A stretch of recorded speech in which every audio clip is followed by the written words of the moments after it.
दोस्तों, ये कहानी एक सुहेल नाम के लड़के की है। सुहेल निहायत ही नेक लड़का था। उसके माँ बाप गुजर चुके थे। वो अपनी 3 छोटी बहनों के साथ रहता था और उनका ख्याल रखता था। सुहेल काफ़ी गरीब था। मेहनत मजदूरी करके अपने घर का गुजारा करता था और अपनी छोटी बहनों का ख्याल रखता था। सुहेल अपनी बहनों की खिदमत करता, यहाँ तक कि उन्हें पढ़ाता और खाना भी बनाकर खिलाता था। उनके कपड़े धोता, उन्हें तैयार करके स्कूल भेजता।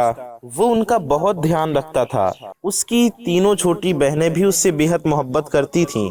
मोहल्ले में भी सुहेल की बहुत इज्जत थी। सब उसकी बहुत कदर किया करते थे। लेकिन सुहेल का घर बड़ा मुश्किल से चल रहा था, क्योंकि सुहेल बहुत ही गरीब था और उसके पास अपना घर भी नहीं था। सुहेल किराए के घर पर रहता था। हालात बहुत खराब चल रहे थे और कई दिन से सुहेल को कोई काम भी नहीं मिल रहा था।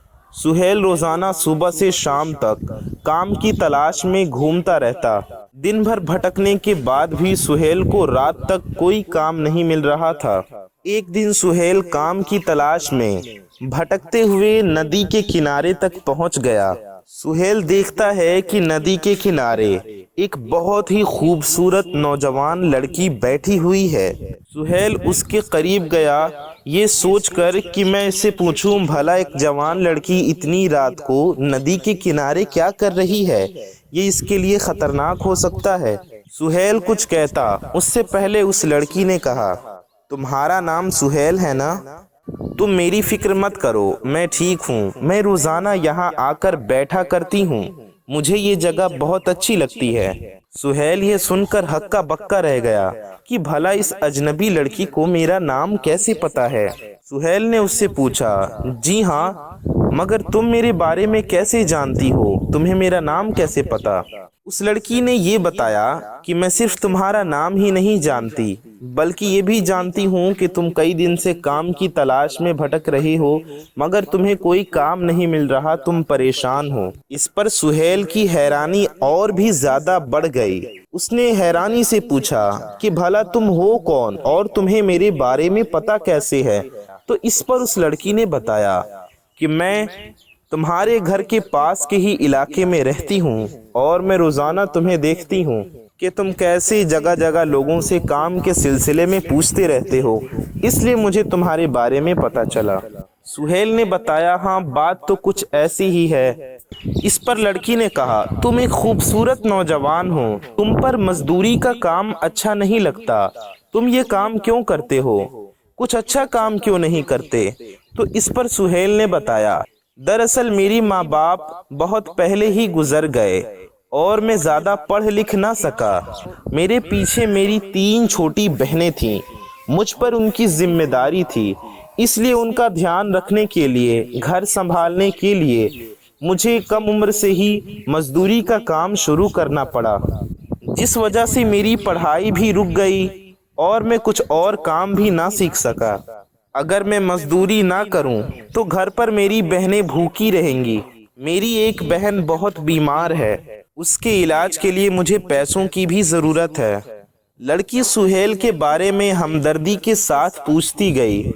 सुहेल भी बहुत परेशान था। सुहेल भी दिल खोलकर सब कुछ उसे बताने लगा। सुहेल ने बताया कि उसके पास ज्यादा मालो दौलत नहीं है और मेरे पास ढंग का कोई काम भी नहीं है, इसलिए मोहल्ले वाले मेरी इज्जत तो करते हैं पर कोई मुझे उधार नहीं देता, कोई मुझे कर्ज नहीं देता, ये सोचकर कि मैं भला उन्हें लौटाऊंगा कैसे।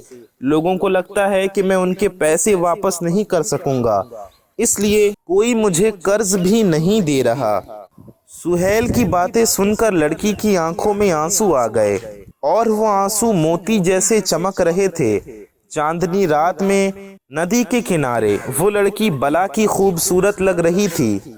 उस निहायत ही खूबसूरत लड़की ने सुहेल की तरफ प्यार भरी नजरों से देखते हुए कहा कि मैं तुम्हारी मदद कर सकती हूँ अगर तुम चाहो। सुहेल ने हैरानी से पूछा कि भला तुम मेरी मदद कैसे कर सकती हो और तुम मेरी मदद करोगी क्यों? इस पर लड़की ने कहा कि तुम मुझे परेशान हाल नजर आते हो, और तुम एक नेक इंसान मालूम पड़ते हो, इसलिए मैं तुम्हारी मदद करना चाहती हूँ।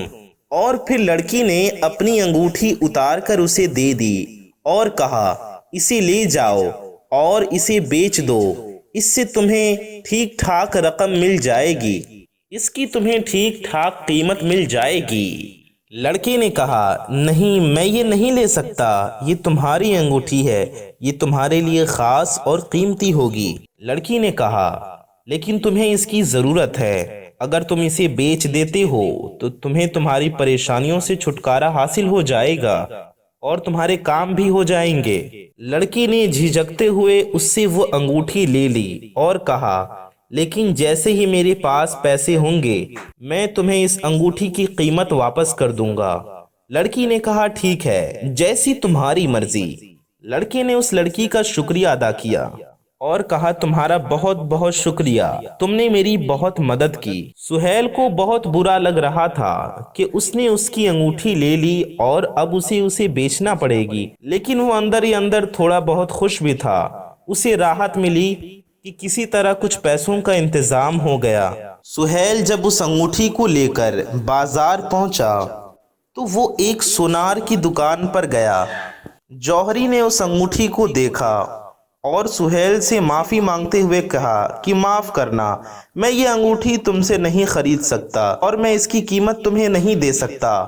सुहेल इस पर चौंका और ये समझा कि शायद ये अंगूठी बेकार है, इसकी ज़्यादा कीमत नहीं मिलेगी, मुश्किल से 5-10 रुपए मिल जाए वही बहुत है। इस पर सुहेल उदास होकर आगे बढ़ गया। फिर उसने सोचा, अब अंगूठी ले ही ली है तो क्यों ना इसे बेच ही दूं। तो फिर वो एक दूसरी सुनार की दुकान पर पहुंचा। उस जौहरी ने कहा कि माफ करना, मैं ये अंगूठी तुमसे नहीं खरीद सकता, इसकी कीमत मैं नहीं दे सकता। सुहेल फिर परेशान होकर वापस आ गया। फिर वो तीसरी बार एक और जौहरी की दुकान पर पहुंचा। ये तीसरी दुकान थी। इस बार भी जौहरी ने यही कहा कि माफ करना, मैं तुम्हें इसकी कीमत नहीं दे सकता, मैं इसे नहीं खरीद सकता। तो सुहेल ने कहा, आखिर क्यों, क्या ये अंगूठी इतनी सस्ती है? आप इसके जो भी 2-4 रुपए दे सकते हो मुझे दे दीजिए। मुझे ये अंगूठी किसी भी हाल में बेचनी ही है। इस पर जौहरी बोला, बेटा तुम गलत समझ रहे हो, मैंने कहा मैं इसकी कीमत नहीं दे सकता, नहीं खरीद सकता, इसका मतलब ये नहीं कि अंगूठी बहुत सस्ती है। दरअसल ये अंगूठी बेशकीमती है और ये इतनी कीमती है कि फिलहाल मैं तुम्हें इसकी रकम दे भी नहीं सकता। हाँ, लेकिन अगर तुम चाहो तो कुछ पैसे मैं तुम्हें अभी दे सकता हूँ और बाकी पैसे कुछ दिन बाद ले लेना। सुहेल ये सुनकर तो बिल्कुल हक्का बक्का रह गया। उसके पैरों तले जमीन खिसक गई। वो तो हैरानी से कांप रहा था। सुहेल ने मन ही मन सोचा कि मैं तो समझ रहा था कि इस अंगूठी के 10 रुपए भी नहीं मिलेंगे और यहाँ तो इस अंगूठी की कीमत लाखों में है। सुहेल ने थोड़ी देर सोचा, फिर कहा कि ठीक है, मुझे आपकी बात मंजूर है। सुहेल को पैसों की सख्त जरूरत थी। उसे अपनी बहन का इलाज भी कराना था और घर की जरूरतें भी पूरी करनी थी और सुहेल के ऊपर कई लोगों का कर्ज भी था। उसे अपना कर्ज भी चुकाना था। इसलिए सुहेल ने वो अंगूठी उसी जौहरी के हाथों बेच दी। सुहेल को कई लाख रुपए मिले, जिससे सुहेल ने अपना कर्जा भी चुका दिया और अपनी बहन का इलाज भी करा लिया। कुछ दिन बाद जौहरी ने उसे बाकी पैसे भी लौटा दिए। अब सुहेल के पास काफी पैसे हो चुके थे।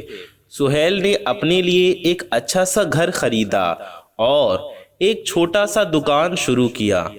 अब सुहेल मजदूरी का काम छोड़कर एक कारोबारी आदमी बन चुका था। सुहेल ने और उसकी बहनों ने उस लड़की को बहुत दुआएं दी। सुहेल उसका शुक्रिया अदा करने के लिए उसकी तलाश में उसे खोजते हुए उसी नदी के किनारे पहुंचा, लेकिन दोपहर का वक्त था तो उसे वहां वो लड़की नहीं मिली। फिर उसे याद आया कि उसकी मुलाकात तो वहां रात के वक्त हुई थी। फिर सुहेल रात होते ही उसी जगह पहुंचा, लेकिन वहां उस वक्त भी वो लड़की मौजूद नहीं थी। सुहेल को याद आया कि जल्दबाजी में तो सुहेल ने उनका नाम तक नहीं पूछा। सुहेल आसपास आवाज देने लगा कि सुनिए, कोई है? मोहतरमा, ओ अंगूठी वाली। अचानक सुहेल को अपने पीछे से आवाज सुनाई दी। क्यों चिल्ला रहे हो? सुहेल ने मुड़कर देखा तो वहां वही खूबसूरत लड़की मौजूद थी। सुहेल उसे देखकर बहुत खुश हुआ और खुशी के मारे उसकी आंखों में आंसू आ गए और उसने उस लड़की का शुक्रिया अदा किया और बताया कि उसकी मदद की बदौलत उसकी सारी परेशानियां हल हो गईं और उसने घर भी ले लिया और एक कारोबार भी शुरू की। सुहेल ने उस लड़की से कहा, मैं आपसे वादा करता हूँ कि मैं धीरे धीरे आपके सारे पैसे चुका दूंगा। इस पर लड़की ने कहा कि नहीं, इसकी कोई ज़रूरत नहीं है। ये समझ लो कि मैंने तुम्हें वो अंगूठी तोहफे में दी थी। मुझे पैसों की कोई ज़रूरत नहीं है। तुम कारोबार करो, बड़े आदमी बनो और अपनी बहनों का ध्यान रखो। अब सुहेल अक्सर उस नदी किनारे जाया करता था। वहाँ उसकी उस लड़की से मुलाकात होती थी। सुहेल का कारोबार दिन ब दिन बढ़ता चला गया और सुहेल बहुत मालदार बन गया। पैसे जमा होने के बाद सुहेल वापस उसी जौहरी की दुकान पर गया जहां उसने उसकी अंगूठी बेची थी और पैसे देकर उस अंगूठी को वापस खरीद लिया। और उस रात वो वापस उस नदी के किनारे गया और उसने उस लड़की की अंगूठी उसे वापस लौटाई। इस पर लड़की ने कहा कि ये अंगूठी मैंने तुम्हें तोहफे में दी थी, तो अब तुम इसे अपने पास ही रखो। इसे हमारी यादगार की निशानी समझो। तुम इसे देखकर मुझे याद करना। इस पर सुहेल ने कहा, मैं कुछ समझा नहीं। तो लड़की ने कहा कि ये हमारी आखिरी मुलाकात है, इसके बाद हम दोबारा कभी नहीं मिलेंगे। इस पर सुहेल ने कहा, पर आखिर क्यों? ये कहना था कि अचानक वो लड़की गायब हो गई। सुहेल ने अपने चारों तरफ देखा, दूर दूर दौड़कर देखा, पर वो कहीं नजर नहीं आई। इसके बाद सुहेल अक्सर नदी के किनारे जाया करता था कि कहीं शायद उससे उसकी मुलाकात हो जाए, लेकिन वो लड़की उसे कहीं नजर नहीं आई। सुहेल बस उस अंगूठी को देखता और उसे देखते हुए उसे याद करता। एक दिन सुहेल उसी अंगूठी को लेकर उस नदी के किनारे गया। उसने उस दिन जाकर वहां उसे खूब आवाजें दी, पर कोई नहीं आया। गुस्से में आकर सुहेल ने वो अंगूठी नदी में फेंक दी और घर वापस चला आया। घर आकर उसे बहुत अफसोस हुआ और वो रोने लगा कि आखिर उसने उस अंगूठी को फेंका तो फेंका क्यों? वही उसके पास उसकी इकलौती निशानी थी। सुहेल उस लड़की और उस अंगूठी के बारे में सोचते सोचते सो गया। उसकी आंख लग गई। ख्वाब में वो देखता है कि वो उसी नदी के किनारे है और उसके सामने वो लड़की वहाँ नदी के किनारे बैठी हुई है। वो सुहेल से कहती है, कैसे हो सुहेल? बहुत दिनों बाद मिले। सुहेल दौड़ता हुआ उस लड़की के पास भागता है। उसकी आंखों में खुशी के आंसू थे। उसने कहा, कैसी हो तुम? इतने दिनों कहाँ थी? फिर सुहेल को उस लड़की ने बताया, दरअसल मैं तुम्हारी दुनिया की नहीं हूँ, इसलिए हमेशा तुम्हारे साथ नहीं रह सकती थी। फिर उसने सुहेल को अपनी हकीकत बताई कि मैं एक परी हूँ और मैं परियों की दुनिया से तुम्हारी यहाँ घूमने फिरने आई थी। फिर मैंने तुम्हें देखा, तुम पर मेरी नज़र पड़ी। तुम निहायत ही नेक इंसान मालूम हुए। मैं देखती कि तुम किस तरह ईमानदारी से मेहनत करते और वक्त पर अल्लाह की इबादत करते। बस मेरा तुम पर दिल आ गया था, इसलिए मैं तुम्हारे साथ रहना चाहती थी, तुम्हारी मदद करना चाहती थी। तुम्हारे साथ मेरा बिताया गया हर पल मेरे लिए बहुत ख़ास और यादगार है। लेकिन सच्चाई यही है कि तुम एक इंसान हो और मैं एक परी। हम अलग हैं, हमारी दुनिया अलग है। हम कभी भी एक साथ नहीं हो सकते थे। इसलिए मैं तुम्हें छोड़कर अपनी दुनिया में वापस आ गई। और ये लो वो अंगूठी जो तुमने इस नदी में फेंक दी थी। मैंने कहा था ना तुम इसे अपने साथ रखना। अब तुम इसे दोबारा कभी गुम ना करना।